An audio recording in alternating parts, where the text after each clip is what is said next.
Ben ritrovati sulla Maddalena TV, oggi siamo in compagnia di Andrea Podda, fondatore di Mabenco, benvenuto sulla Maddalena TV. Grazie a voi. Allora, oggi si è parlato di tantissime cose, abbiamo parlato di Sardegna Futura, ci vuoi spiegare che cos'è, in cosa consiste e appunto di che cosa si è parlato? Benissimo, sì, io sono Andrea Podda, sono il fondatore di Mabenco.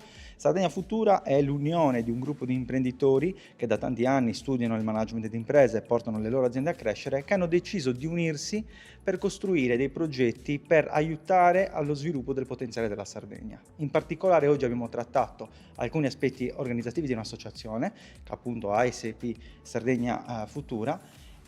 Abbiamo parlato di alcuni progetti che vogliamo mettere in campo da subito. Uno su tutti è Back to Sardinia, che è il progetto che vuole riportare in Sardegna i giovani sardi che sono andati via tanto tempo fa dalla Sardegna per cercare fortuna altrove, cercare un lavoro e che probabilmente oggi non conoscono alcune opportunità che si sono sviluppate in Sardegna. Quindi un gruppo di imprenditori andranno in varie città europee, Londra, Madrid, Barcellona e così via, a trovare i gruppi dei sardi che lavorano da tanto tempo ormai lì e però possono creare un ponte verso il ritorno alla Sardegna.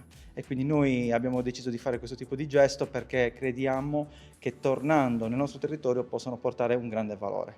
Un altro progetto molto importante di cui abbiamo discusso è il progetto Le Vie del Cuore. È un progetto che punta a rendere la Sardegna la regione più cardioprotetta d'Italia.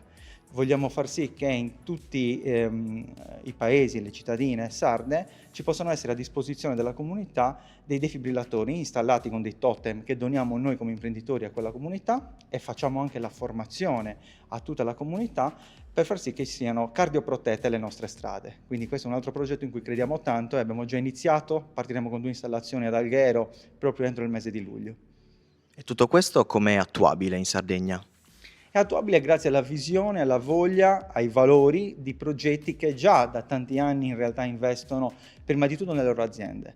Il nostro concetto fondamentale è che bisogna valorizzare il capitale umano oggi se vogliamo creare capitale economico. Quindi lo sviluppo della Sardegna passa da imprenditori che hanno già deciso di investire e creare valore. Questa visione poi ci ha unito anche nei valori e quindi è nato 6 mesi fa il progetto Sardegna Futura, perché ci siamo detti che probabilmente deve partire anche dall'unione dei imprenditori lo sviluppo del nostro territorio e della nostra isola. In quanto tempo potremo vedere questo progetto veramente attuato, secondo te? Noi abbiamo idea che entro 12 mesi avremo 500 persone iscritte. Noi stiamo raggiungendo quasi le 100 persone al momento, contiamo nei prossimi 2 mesi di arrivare a 100 iscritti tra imprenditori. La cosa bella è che sono imprenditori che capillarmente arrivano da tutta la Sardegna, quindi questo valore verrà portato in tutta l'isola in maniera capillare e non solo in una delle aree della nostra isola.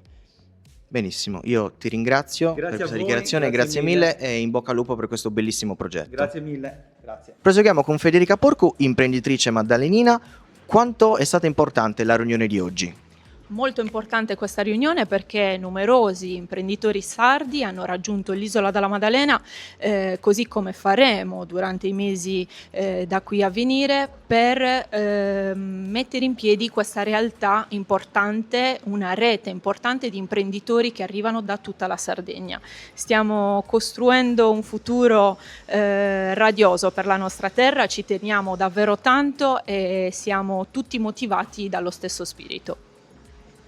Grazie Federica e speriamo, come ho detto poco fa, che questo bellissimo progetto si possa attuare alla Maddalena nel minor tempo possibile perché da quello che abbiamo ascoltato è veramente un progetto bellissimo, ripeto. Grazie mille Federica. Grazie.